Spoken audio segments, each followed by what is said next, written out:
Cześć, dzisiaj bardzo mocno wieje, mam nadzieję, że będzie mnie słychać i do tego co chwilę pada deszcz, ale czego nie robi się dla moich widzów? Ja właśnie idę w miejsce, które jest bardzo ważne do pokazania w dzisiejszym filmie i co? Nie przedłużajmy dalej. Ja mam na imię Janek, to jest kanał Janek Gada Ciekawostki, Historie, Podróże. Zaczynamy dzisiejszy odcinek. Czas, start!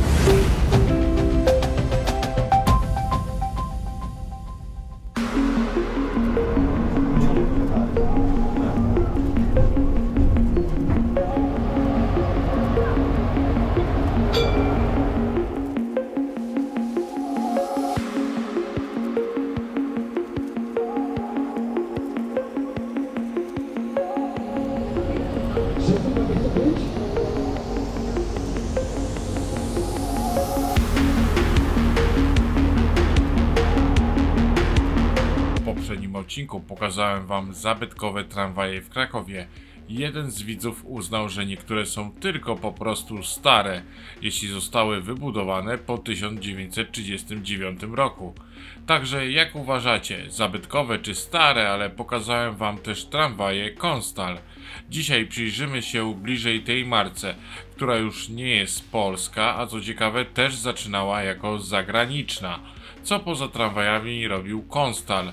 Jaki był pierwszy tramwaj w PRL oraz co robi aktualnie firma Alstom Konstal. Tego się dzisiaj dowiecie.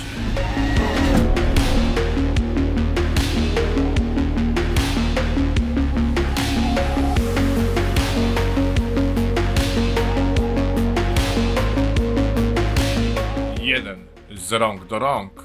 Na początku był to wydział produkcyjny Chorzowskiej Huty Królewskiej, po niemiecku Königshütte, i umieszczony został na terenie dawnej walcowni stali. Ich pierwszym zadaniem było przetwarzanie stali produkowanej w hucie na różne akcesoria do torów i taboru kolejowego.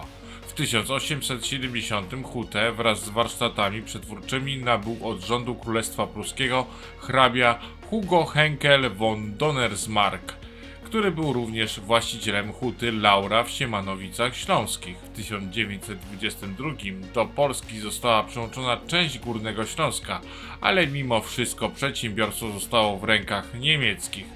W połowie 1929 roku w Nowym Jorku utworzono Consolidated Silesian Steel Corporation, jednak wciąż 70% akcji należało do banków niemieckich reprezentowanych przez Friedricha Flicka. W skład CSSC weszła większość niemieckich przedsiębiorstw na Śląsku, w tym Katowicka Spółka Akcyjna dla Górnictwa i Hutnictwa oraz Górnośląskie Zjednoczone Huty Królestwa i Laury Spółka Akcyjna w Katowicach, której 10% akcji należało do Skarbu Państwa Polskiego. To właśnie w tym miejscu, w kooperacji z Gdańską Fabryką Wagonów, zaczęto produkcję tramwaju typu K, który miał trafić do Warszawy, ale w okresie wojny wagony dostarczono do Berlina. A jeśli już jesteśmy przy wojnie, to 11 grudnia 1939 i 27 marca 1940 po wkroczeniu niemieckich wojsk i administracji majątek Wspólnoty Interesów Górniczo-Hutniczych przeszedł pod zarząd komisaryczny państwowego koncernu Reichswerke AG Fürburg und Hüttentriebe Hermann Göring. Warsztaty przetwórcze weszły w jego skład i przyjęły nazwę Górnośląskie Zakłady Metalowe Spółka Akcyjna Huty Królewskiej Górny Śląsk. I błagam, nie walczcie o to, bym to przeczytał po niemiecku. Co ważne, Polacy zostali zwolnieni ze stanowisk kierowniczych. Kilkuset pracowników wywieziono w głąb Niemiec na roboty przymusowe, a kilkudziesięciu głównie byłych uczestników powstań śląskich wysłano do obozów pracy.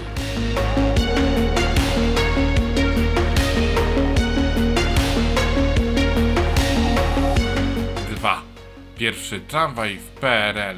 W ostatnich dniach okupacji Niemcy planowali zniszczyć fabrykę, ale ostatecznie zdążyli wywieźć 120 obrabiarek i innych urządzeń oraz zniszczyć kotłownie, elektrownie, sprężarki powietrza i środki transportu. 27 stycznia 1945 roku Chorzów został zajęty przez oddziały radzieckie. Budynek administracyjny przy bramie głównej został zniszczony, a warsztat mechaniczny splądrowany. Po zakończeniu wojny fabryce nadano nazwę Chorzowska Wytwórnia Mostów i Wagonów, w skrócie Mostowagon.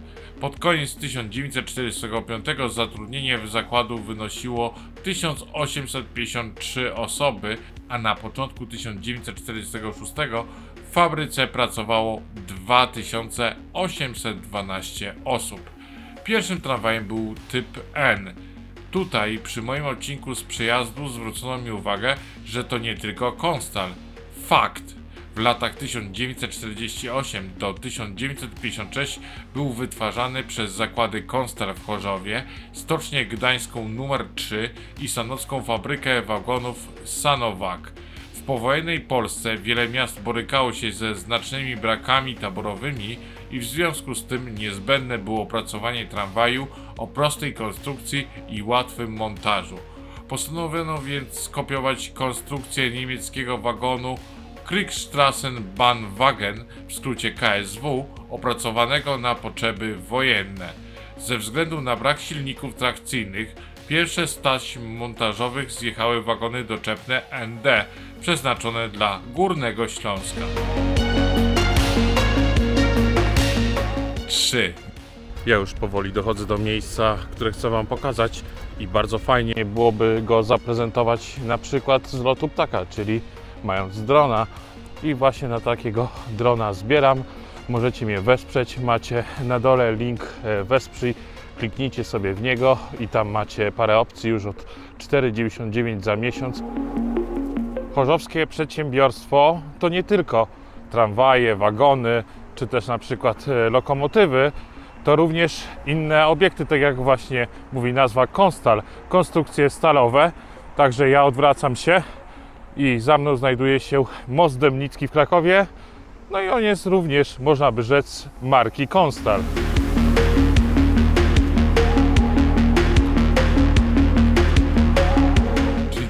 Października 1948 odbyła się uroczystość wyprodukowania ostatniego elementu nośnego mostu śląsko-dobrowskiego, a w kwestii mostów to kilka tygodni później zakończono również produkcję mostu średnicowego w Warszawie. Tutaj zresztą teraz pokażę Wam wszystkie mosty Konstalu i poza polskimi miastami jak Warszawa, Kraków czy Bydgoszcz na tej liście mamy również Berlin i Wittenberge. Oczywiście z niemieckiego okresu istnienia przedsiębiorstwa. Trzeba też tutaj dodać wisienkę na torcie tych nietramwajowych realizacji. Kolej linowo-terenowa Imperial w Karlowych Warach.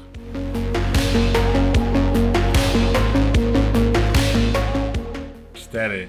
Tramwaj Konstal 13N. Wróćmy do tramwajów. 13N to jednokierunkowy wagon silnikowy wyposażony w 3 pary harmonikowych drzwi. Projekt tramwaju wzoruje się bezpośrednio na czechosłowackim wozie Tatra 1, który został zakupiony przez Polskę w 1955 roku w celu skopiowania niektórych rozwiązań konstrukcyjnych. Stąd też mówiłem w poprzednim wideo o niechęci udostępnienia kolejnych modeli tramwajów Tatra Polsce.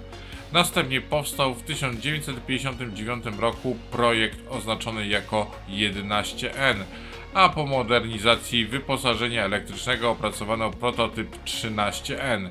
Konstrukcja oparta była na amerykańskich założeniach specyfikacji tramwaju PCC, ale w przeciwieństwie do Czechów, Polacy nie zakupili oficjalnie licencji na jej wykorzystanie. Wyposażenie elektryczne dla pierwszych kilkudziesięciu egzemplarzy zakupiono w belgijskiej firmie ACEC. Tramwaje te jeździły w Warszawie w latach 1959-1969 i wyprodukowano ich aż 832 sztuki oraz pojedyncze modele na Śląsk, było to zaledwie 4 sztuki. Taki ładny widok za mną, można powiedzieć mocno krakowski, ale dzisiaj chciałbym Was prosić, żebyście zostawili w komentarzu hashtag Konstal, tak żeby ten film bardziej się poniósł. Oczywiście lajki i jakieś dodatkowe komentarze wskazane. Cóż, lećmy dalej. 5. Konstal 102NA. Czas na jedną z tramwajowych legend PRL. Konstal 102NA, normalnotorowy tramwaj wytwarzany w latach 1970 do 73 przez zakłady Konstal w Chorzowie. Wersja wąskotorowa, początkowo oznaczona symbolem 102NAW, a później 803N, produkowana była w latach 1973 do 74. Jeździły one w Częstochowie, konurbacji górnośląskiej, Krakowie, Poznaniu. Tutaj warto dodać, że jeździły one aż do 2013 roku oraz Szczecinie i Wrocławiu. W dodatku wąskotorowe w Łodzi. Warto dodać, że wagon typu 102NA jest zmodyfikowaną wersją tramwaju 102N, którego teraz właśnie widzicie, w której powrócono do kształtu ścian czołowych montowanych wcześniej w wozach 13N.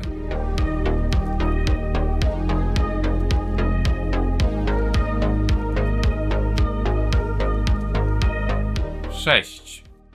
Nie można tutaj nie wspomnieć o hegemonii w polskich miastach, nawet do tej pory, kolejnych modeli Konstali powyżej liczby 102. Mowa tu o tramwajach 105NA, zwanych powszechnie akwariami. Był to tramwaj wytwarzany w latach 1979-1992, czyli aż 13 lat. Polskie miasta, musiałbym wymienić tutaj prawie wszystkie. Wersja normalnotorowa 105NA wyprodukowana została w liczbie 1443 sztuki, zaś wąskotorowa 805NA w 691 egzemplarzach. Warto zaznaczyć, że łącznie 717 sztuk tego tramwaju jest dalej w użyciu. Stan na 2019 rok. Trzeba też wspomnieć o modernizacjach, przebudowach tych składów, dla przykładu Moderus Alfa w Poznaniu, Protram 105 NWR we Wrocławiu, czy też słynny, niechlubny rodzynek Protram 405N, o którym macie odcinek na moim kanale. Oczywiście chodzi o Kraków.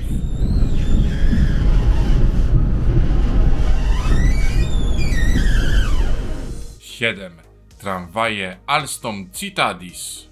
Po upadku PRL w kwestii tramwajowej było już biedniej, ale po wykupieniu przez Alstom Konstal produkował modele Citadis 100 w chorzowskim zakładzie.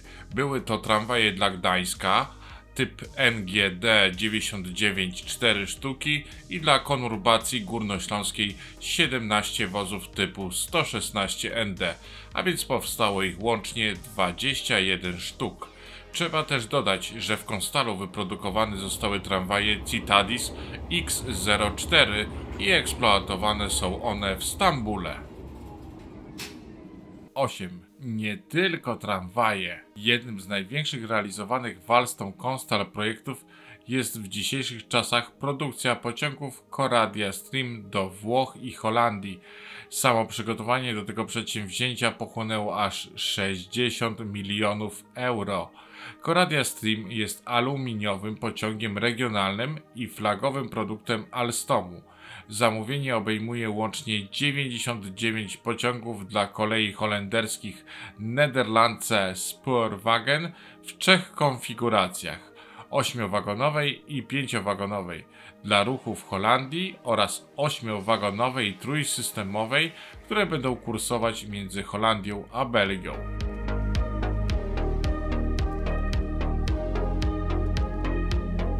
A dodajmy, że nawet nie tknąłem tematu lokomotyw kopalnianych, ale to chyba na zupełnie inny odcinek.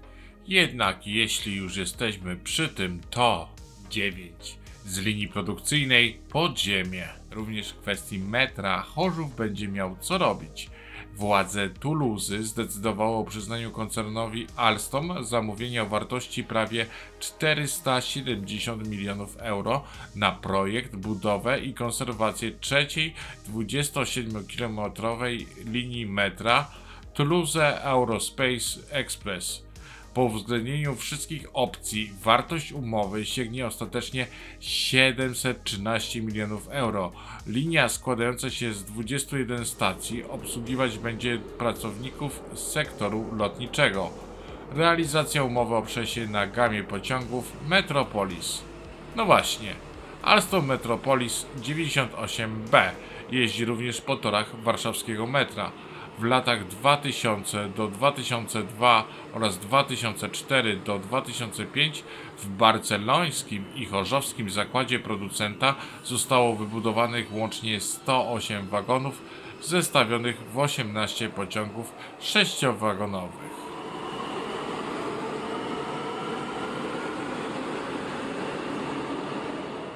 10. Alstom nagle w Krakowie. Na koniec taka mała ciekawostka.